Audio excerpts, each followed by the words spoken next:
И тук до махала Раец, където се казва Кърмузъка, е интересните скални ниши, които са много ниско направени. Те са с различни размери.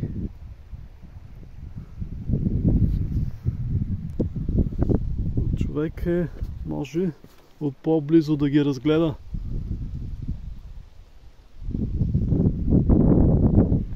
И отсреща също има скални ниши в далечината, които са пак няколко.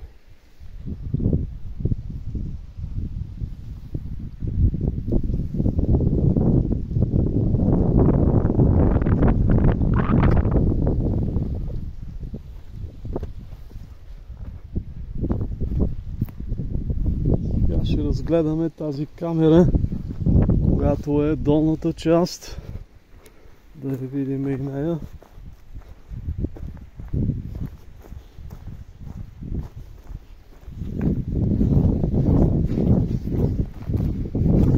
Реките течат след дъждовете. То вече тук виждаме тази камера, която сега ще е гледаме по-близо.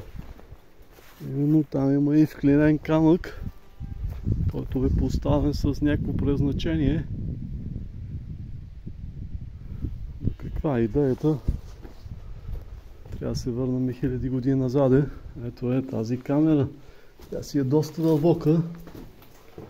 Някъде към 5 метра и съвсем спокойно можеш да си ходиш. И тук този клинен камък.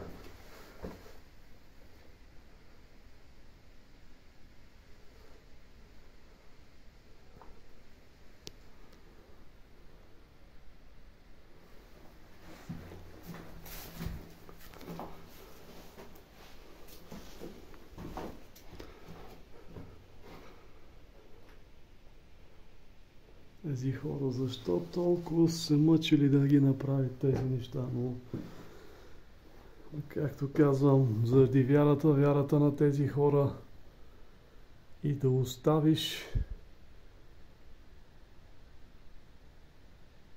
наивните поколения, които ще дойдат след тебе, да продължат тази вяра.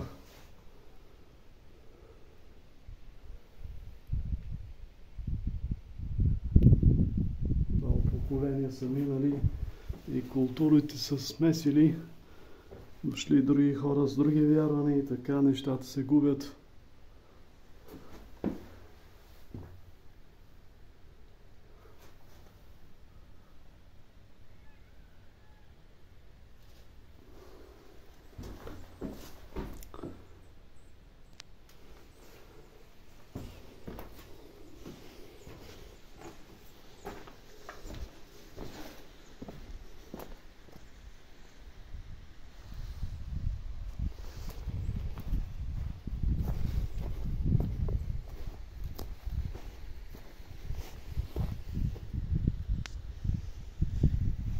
И оттам има ниша, която е трудно достъпна.